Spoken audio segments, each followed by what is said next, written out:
Hello everyone. Today we're going to talk about food waste. Did you know that 19 million tons of food waste is sent to landfills every year in the US? And 50% of this food waste comes from food service operations. But as you know, there's a lot of interest and a lot of pressure these days to live greener lives, to design and build greener homes, restaurants, and institutions, to be environmentally responsible. You might be surprised to learn how much of an impact people can have simply by the way they handle their food waste. I'll demonstrate by using this. Throughout this program, I'll show you what happens when an apple is disposed of 3 different ways: in a landfill, in a compost pile, and down a food waste disposer. And as the apple makes its way down each path, you'll learn what's being said about adding food waste to a landfill, why composting is a good option, but it may not be practical for everyone everywhere. And though there's no silver bullet, when viewed holistically, you'll see how disposers can be an important part of a waste management program that's both practical and environmentally responsible by sending food waste to a wastewater treatment plant. We've been throwing away food waste like this for as long as humans have existed. So what's another apple? Well, take a look at what happens when we toss it in the trash. To begin with, this garbage might sit in the trash for a few days and start to smell, generating odor and bacteria.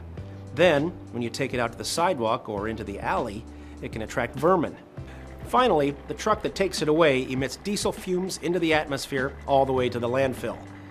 Some garbage is transported by truck hundreds of miles. They're carting off some of your food service profitability too, when you pay to have each load removed. But not all waste that's hauled away is transported to landfills. In some municipalities, trucks take the food waste to be incinerated. Incineration accounts for about 13% of all waste disposal. Food waste is 70% water, so it takes more energy to burn it than the waste itself contains. An uncontrolled incineration can release harmful emissions like nitrogen and sulfur oxide. But let's get back to what happens when food waste arrives at the landfill. When food waste is buried in a landfill, it begins to decompose and generates a greenhouse gas called methane.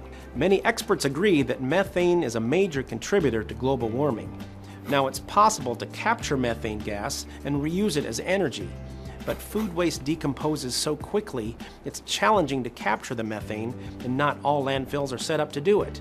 Plus, logistically, it's hard to capture the methane that escapes through the soil here. In addition to releasing methane into the air, decomposing food waste at a landfill can pose another problem. Remember we said that food waste is 70% water. The food waste liquefies when it decomposes. In a landfill, that liquid can mix with metals and other materials in the landfill and create a toxic liquid called leachate. When left unchecked, the leachate can contaminate groundwater, and in many cases, it ends up being pumped to the wastewater treatment plant. My name is Peter Duck. I'm from Banff, Alberta, in the heart of the Canadian Rocky Mountains. I'm the Toward Zero Waste Coordinator for the Bow Valley Waste Management Commission. We're very concerned about landfills because of the environmental problems they create on site, the leachate, odors and so forth. But we're also concerned about the gases they emit, primarily the powerful greenhouse gas methane. We're surrounded by majestic mountains with glaciers that are melting away very fast. And so the climate change problem is something that's in the forefront of the minds of the residents in our communities, and they want to reduce their influence on that process. We find food waste disposers, or garburator as we say in Canada, are a good alternative for handling food waste because it avoids the need to transport heavy food waste, food scraps, long distances to bury them in a landfill where they are out of sight and out of mind, but not necessarily out of the ecosystem. So, for reasons both on the ground and in the air, food waste and landfills aren't a great combination. Trucks carrying food waste to landfills burn fuel and generate diesel emissions. And at the landfill, the waste creates methane and leachate. The landfill is not the best place to discard food waste. It's hard to argue with the environmental benefits of composting. You'll see for yourself when this hits the compost bin. Out here, composting organic materials like food waste makes a lot of sense. Pile up your food waste, leaves, grass clippings, anything that's organic. Carefully layer it, regularly water it turn it, and eventually bugs and worms break it down and turn it into a rich soil called compost. The trouble is, with composting you can't put everything into a compost pile. Meat and dairy products can create odors in a compost pile, and they can attract vermin. Some municipalities collect kitchen and organic waste using what's called a green bin. But that requires transportation, meaning the burning of fuel and emissions when transporting the waste to a central disposition site. Composting also requires space and labor to tend the pile and to avoid the release of methane into the air and leachate into the ground. Colder temperatures can inhibit compost culture activation. All of those challenges increase proportionately when we're talking about the volume of food waste associated with a food service operation. My name is Dan Noble. I'm Executive Director of the Association of Compost Producers. The challenges to industrial scale composting are actually manifold, and one of the main challenges is that in dense urban environments is having enough land and space to do the composting. Disposers support our mission because they allow for the easy collection of food wastes from residences and commercial food establishments like restaurants and food service organizations to keep the food clean and segregated into the sewage system, which then can be treated professionally at the sewage treatment plant. So, composting may not be practical for everyone everywhere. That's why food waste disposers are a nice complement or alternative to composting. Disposers can handle most food waste that composting can't, and disposers offer the convenience that many people want. Take this apple. If you put it down one of today's modern food waste disposers, it'll be pulverized into particles less than a quarter inch in size, which is great news, because discarding food waste in a disposer, then to an appropriate wastewater treatment plant, can be practical, convenient, and environmentally responsible. We're going to show you what happens when an apple is ground in a food waste disposer, how it flows to a modern wastewater treatment plant, where it can be used to generate energy, and where the solids left behind can be turned into fertilizer, how that fertilizer can be used in agriculture to grow more apples. And the cycle begins again. Let's take it from the beginning. In the appropriate situation, food waste ground into fine particles and flushed into your sewage system flows to a wastewater treatment facility. Fitting, since food scraps are about 70% water. Here, food waste doesn't have to be wasted at all. My name is Kevin Schaefer. I'm Executive Director of the Milwaukee Metropolitan Sewage District. Putting food waste into a wastewater stream is a win-win for the environment, for energy, for the sustainability movement. It allows us to take something that could go to a landfill and really use it for benefits for the entire region. Let's take a look at what happens when wastewater reaches a modern treatment plant. As wastewater from homes and buildings first enters the treatment plant, screens and grates remove the large objects. From there, during its primary treatment, the wastewater enters large settling tanks. Here, grease and oil float to the top and are removed, and heavier materials sink to the bottom and are removed. The water then moves to a secondary treatment, where microscopic organisms or bugs are brought in. They break down whatever organic materials remain in the water.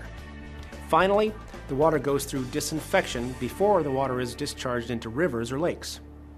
Now, back to the role that food waste plays in this process at a modern wastewater treatment plant.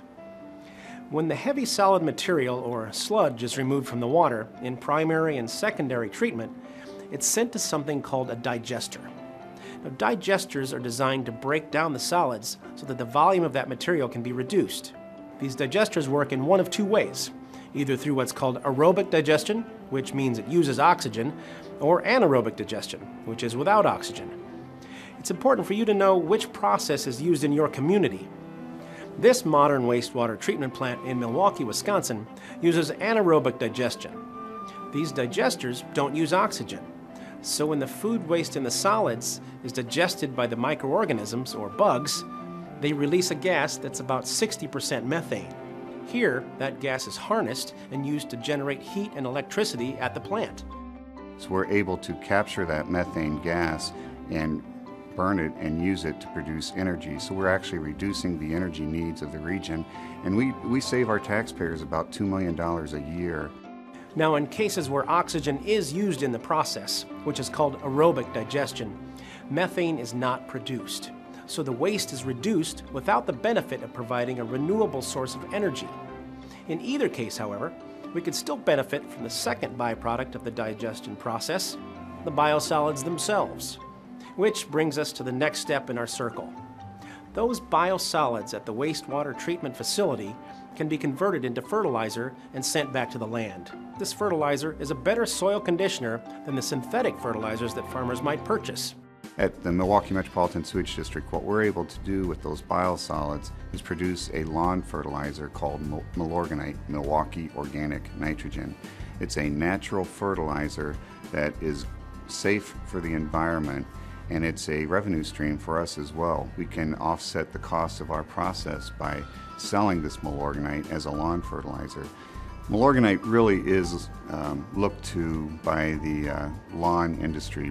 They really like this material because it's natural, and when it's natural, it has a slower breakdown than some of the more synthetic products might have. And, of course, once the fertilizer is applied to agricultural land, a new crop begins to grow, and the cycle starts anew. The benefits of using food waste disposers are clear. Food waste sent through a disposer to a wastewater treatment plant can be converted into biosolids for use as fertilizer, and the methane generated during the process can be captured and used for energy.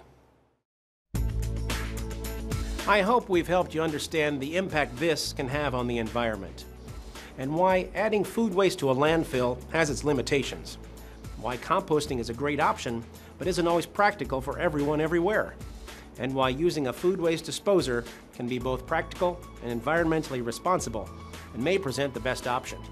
One question you might have is about operation of the disposer. There are trade-offs with all waste management systems, and yes, you'll use water to run a disposer. But many disposer systems are available with basic devices to regulate water usage by calculating the amount of water needed. And the electricity required to run a disposer for a typical food service operation is about 12 cents a day.